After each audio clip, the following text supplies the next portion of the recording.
Olá, meus amigos do Centro Espírita Antônio de Oliveira. Boa noite a todos. Uma grata satisfação poder estar com vocês novamente, colaborando nesse trabalho de divulgação da doutrina espírita.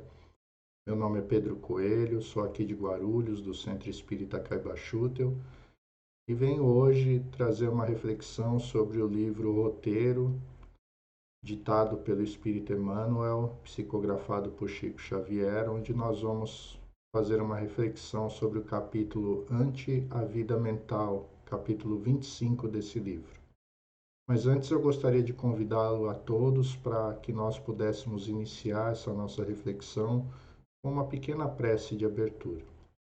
Vamos fechando os nossos olhos, nos colocando em sintonia com a espiritualidade maior, com os espíritos amigos do Centro Espírita Antônio de Oliveira, e que possamos pedir a eles o amparo, o apoio, que os nossos pensamentos, o nosso coração e a nossa mente entrem em sintonia com essa espiritualidade amiga, que o nosso espírito protetor esteja conosco, e que possamos rogar ao Mestre Jesus o amparo, a força, a inspiração, para que possamos tirar o melhor proveito possível da reflexão e do estudo dessa noite.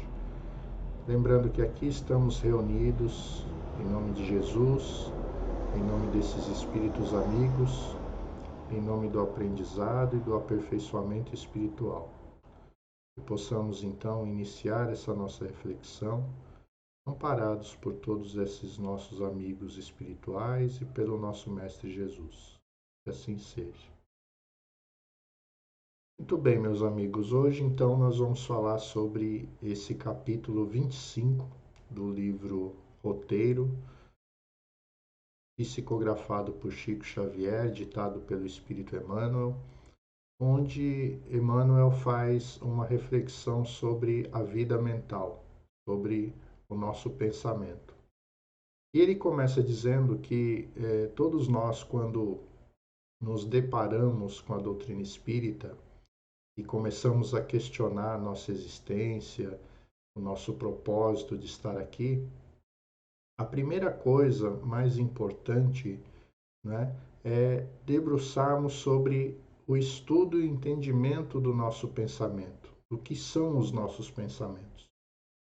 Então, ele faz uma analogia dizendo, né, que se, do ponto de vista material, a ciência se ocupa em conhecer todas as questões, detalhes, infinidades do nosso corpo físico, da matéria, daquilo que envolve a nossa saúde, a nossa vida orgânica, né? Que em cada ponto desse estudo se analisa todas as incógnitas, né? Todas as variáveis que afetam o nosso corpo físico. Do ponto de vista espiritual, sob a ótica espiritual, o que mais impressiona, o que mais chama a atenção é o estudo e a natureza dos nossos pensamentos, a profundidade desses e o poder de alcance e de realização que esse pensamento possui.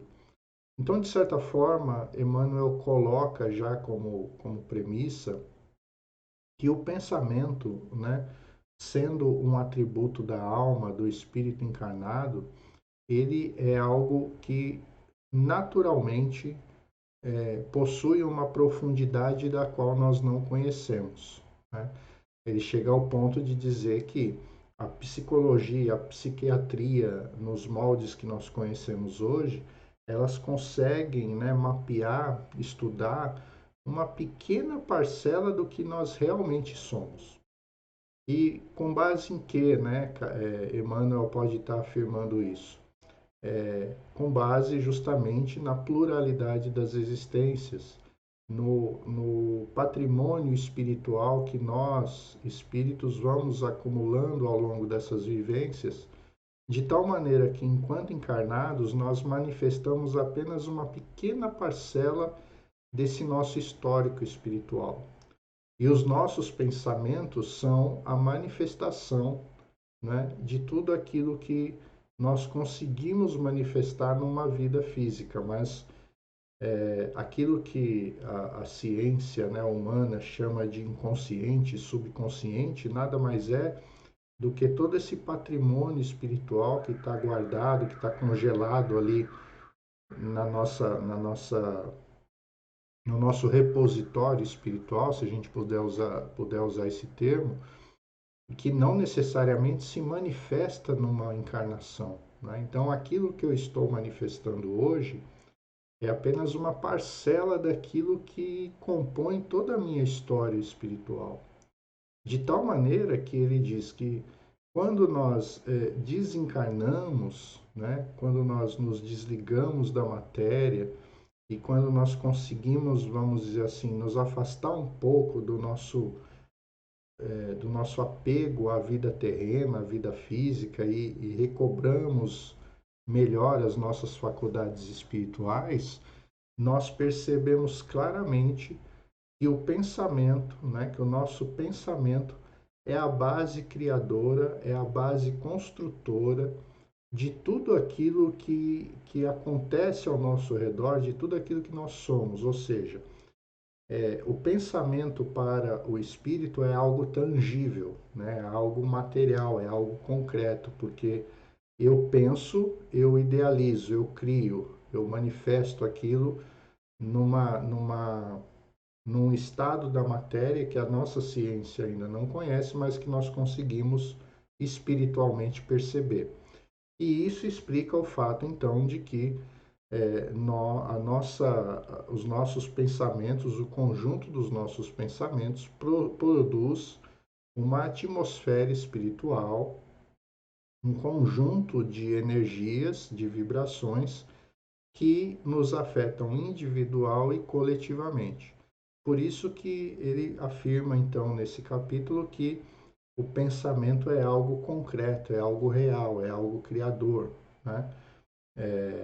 Não é algo para os nossos órgãos sensoriais, para o nosso corpo físico, mas para o espírito é algo que se vê, é algo que se observa, é algo que se enxerga e através dele se tira as conclusões sobre as nossas intenções, os nossos propósitos, o que nós somos.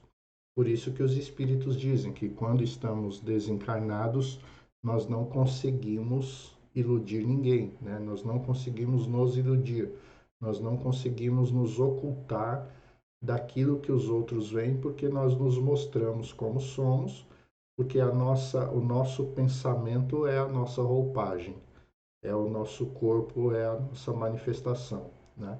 O perispírito ele reflete aquilo que nós estamos pensando, aquilo que nós somos, aquilo que nós estamos sentindo. E aí, então, esse capítulo começa a demonstrar a importância de se observar, de se debruçar sobre a natureza dos nossos pensamentos. Porque Emmanuel vai colocar que nós nos envolvemos, né? Nós influenciamos e somos influenciados pela natureza dos nossos pensamentos. E isso se torna muito importante porque começa a demonstrar naquele capítulo de que tudo o que se realiza, tudo o que se produz ao nosso redor, nasceu antes no pensamento, não é? Então, seja algo bom, seja algo ruim, né? Seja algo que fizemos de bom, que vamos fazer de bom, seja algo de ruim que estamos produzindo, isso tudo nasceu primeiro no campo das ideias, né? Na manifestação do pensamento, no desejo de se fazer algo, de se buscar algo. E aí Emmanuel coloca que com quanto mais intensidade, com quanto mais convicção, com quanto mais foco nós pensamos, idealizamos, sonhamos, buscamos algo, mais força tem de se produzir aquilo que nós queremos concretizar, seja bom ou seja ruim.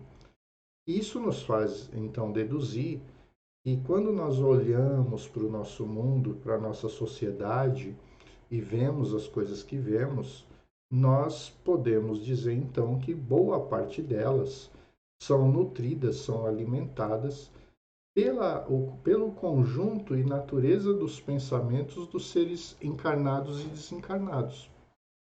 O pensamento, então, ele tem um poder construtor e um poder de atração entre os seres.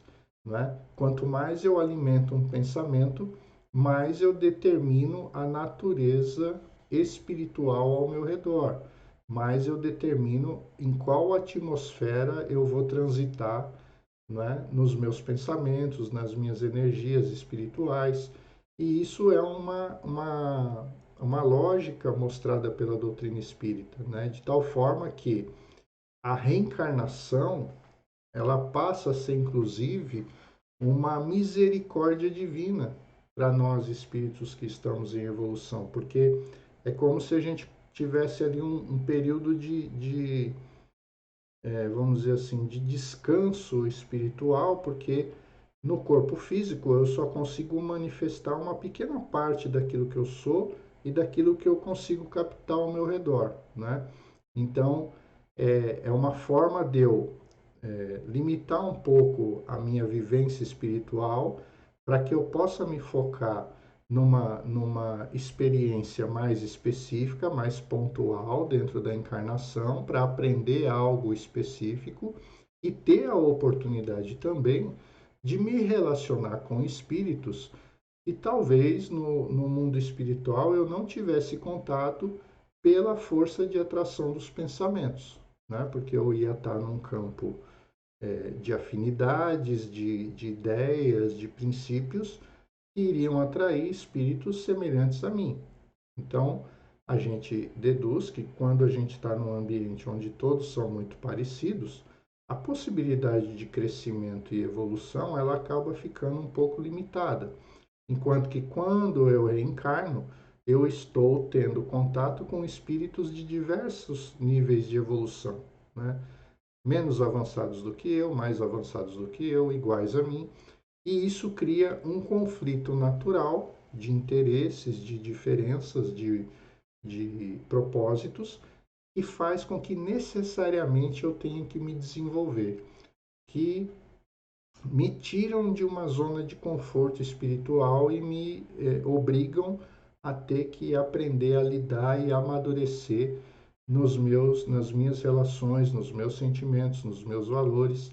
E tudo isso nasce na análise, na observação, né, na autocrítica, numa análise crítica daquilo que eu sou através dos meus pensamentos. Em outras palavras, o que se busca mostrar com isso é que nós temos que ter uma atenção especial para aquilo que nós produzimos em termos de pensamento, para as chamadas forças mentais que produzimos. Por quê? Porque, embora sejamos espíritos ainda em processo de evolução, sejamos seres humanos falhos ainda, que cometemos erros, que carregamos dentro de nós ainda sentimentos de orgulho, de vaidade, de egoísmo, né? Temos que reconhecer isso dentro de nós para podermos transformar, para podermos efetuar a mudança, né? Enquanto a gente não reconhece isso, a gente fica tentando justificar algo como se aquilo fosse natural na nossa vida, nós não começamos a produzir a mudança. Então, o primeiro ponto é aceitar que somos assim, que temos essas imperfeições e que vamos cometer erros. E que esses erros muitas vezes se manifestam não necessariamente na concretização do fato, mas às vezes ficam nos pensamentos, e os pensamentos já produzem energias, desequilíbrios que podem nos atingir e atingir a outros ao nosso redor. Então, o importante é nós percebermos que quanto mais nós nos esforçamos para melhorar a qualidade dos nossos pensamentos, né, das nossas expectativas em relação ao mundo, em relação à vida, em relação a nós mesmos, menos chances nós temos de gerar e de entreter o desequilíbrio espiritual ao nosso redor. Tem um trechinho do Evangelho em que Jesus, que Kardec conversando com os espíritos, né, ele analisa um trecho em que Jesus fazia uma analogia, dizendo assim que era tão grave aquela pessoa que agredia um irmão quanto aquela pessoa que amaldiçoava um irmão. E aquilo parecia que Jesus estava colocando no mesmo peso as duas coisas, né? Como ele dizia assim, não só aquele que você vê cometendo um mal, fazendo um mal fisicamente a alguém é repreensível, como aquele que só de desejar o mal a alguém já é repreensível, e Jesus coloca, né, nessa passagem que aquele que amaldiçoa o seu irmão será condenado também, né, e sofrerá todas as penas até que tenha pago o seu último ceitil. E aí o Kardec questiona os espíritos do porquê que Jesus é tão rigoroso, né, com aquele que amaldiçoa o outro, que desejava o mal do outro, embora não concretizasse isso materialmente, fisicamente, né? E os espíritos respondem a Kardec que porque o mau pensamento, né, o amaldiçoar, a maledicência, entretém, né, entretém o mal, entretém a discórdia, entretém o egoísmo. Então, os espíritos diziam que os pensamentos maus, os pensamentos voltados ao mal, né, que se ocupam disso, acabam criando uma atmosfera, né, que alimenta o mal concreto, que alimenta o mal em si. Então, se eu fico o tempo todo, né, imaginando, pensando em coisas ruins em relação à minha vida, em relação à vida dos outros, em relação às pessoas, eu vou criando uma atmosfera negativa ao meu redor de tal forma que isso volta para mim na forma de desgaste emocional, desgaste físico, desgaste espiritual, e isso se reflete individual e coletivamente. Então, a nossa sociedade, se ela tem uma enfermidade, né, do ponto de vista moral, essa enfermidade é o resultado dessa energia espiritual, pelo fato da gente muitas vezes alimentar o pessimismo, alimentar a descrença, alimentar o pensamento maldoso em relação ao próximo, em relação à vida, em relação ao semelhante, e não se ocupar e não focar a nossa mente em pensamentos construtores. E quando a gente fala em pensamentos construtores, não é única e exclusivamente só ficar vibrando o amor, o bem, né? Isso a gente deve fazer todos os dias nas nossas preces, no centro espírita, mas é ocupar nossa mente de objetivos e atividades nobres, atividades que realmente produzam algo, construam algo, né? Aquele velho ditado da cabeça vazia, oficina do mal, quando eu ocupo a minha mente em atividades que me agregam alguma coisa do ponto de vista moral, intelectual, que estão me colocando em algo que vai levar algo de concreto para o meu patrimônio espiritual, eu estou me ocupando, quer dizer, eu estou ocupando o meu tempo de uma forma que não abre margem para essa energia, essa atmosfera que possa estar me circundando. Então, se eu vou para minha família, né, se eu vivo num ambiente familiar, onde eu alimento bons pensamentos, boas atividades, eu me ocupo de coisas que são úteis individual e coletivamente dentro do núcleo familiar, ou seja, se em vez de eu estar me preocupando ali em lamentar, em reclamar da vida junto dos meus familiares, eu me ocupo com eles de coisas que possam ser úteis para nós mesmos, né? Desde uma atividade doméstica, desde um trabalho dentro de casa, desde uma conversa que troque ideias, que traga conhecimento para os entes da família, eu estou ocupando a minha mente, os meus pensamentos, com algo nobre, com algo que vai realmente fazer diferença nesse processo, né? E com isso eu estou fazendo um trabalho preventivo. Então é isso que o Emmanuel coloca lá no livro. Quanto mais eu me esforço para alimentar esse pensamento bom, né, na minha vida, para me ocupar de atividades que me produzam pensamentos positivos, saudáveis, eu estou contribuindo para o meu próprio progresso espiritual e indiretamente também contribuindo para a melhoria da atmosfera espiritual ao meu redor. E aí, isso vai me produzindo uma blindagem espiritual, né? Por quê? Porque com isso eu atraio os bons espíritos para perto de mim, os espíritos que também se ocupam disso, e com isso eu vou criando ali uma retaguarda espiritual que me ajuda nos momentos de fraqueza e vou afastando de mim a possibilidade de ser atingido por energias e por pensamentos que possam me desequilibrar, me desajustar.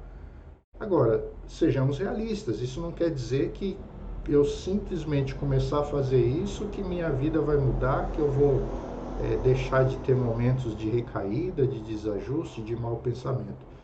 Mas a ideia é que eu minimize, que eu diminua esses processos para que eu realmente me ocupe na minha encarnação de propósitos nobres que realmente me façam me sentir realizado, me sentir mais amadurecido, mais evoluído, se eu posso usar esse termo, quando eu estiver do outro lado, quando eu chegar do outro lado. Porque muitas vezes a essência do sofrimento espiritual, da frustração espiritual, quando o espírito chega do outro lado, é ele perceber que aquilo que ele deveria ter feito, ele não fez porque ele ficou se ocupando de pensamentos mesquinhos, de pensamentos fúteis, de pensamentos que só faziam sentido no mundo material, no mundo terreno, mas a fim da vida material, aquilo já não faria mais sentido para ele. Então ele se ocupou de algo que ele não ia levar com ele para o outro lado. Nós, então, estamos aqui no caminho, tendo a oportunidade, né, de, como disse os espíritos a Kardec, de não ficarmos aqui entretendo o mal e a animosidade entre os espíritos, mas usar os nossos pensamentos para produzir uma corrente do bem, uma corrente do amor, uma corrente da solidariedade entre as pessoas. E as formas que nós temos de fazer isso são infinitas, né? Através do nosso trabalho, através das nossas relações familiares, das nossas relações pessoais, contribuindo para que através das nossas atitudes, das nossas atividades, os nossos pensamentos, as nossas ideias, as nossas ações, por fim, sejam sempre carregadas de um pensamento e de uma intenção positiva, duradoura e verdadeira, que realmente vai agregar algo na nossa história espiritual.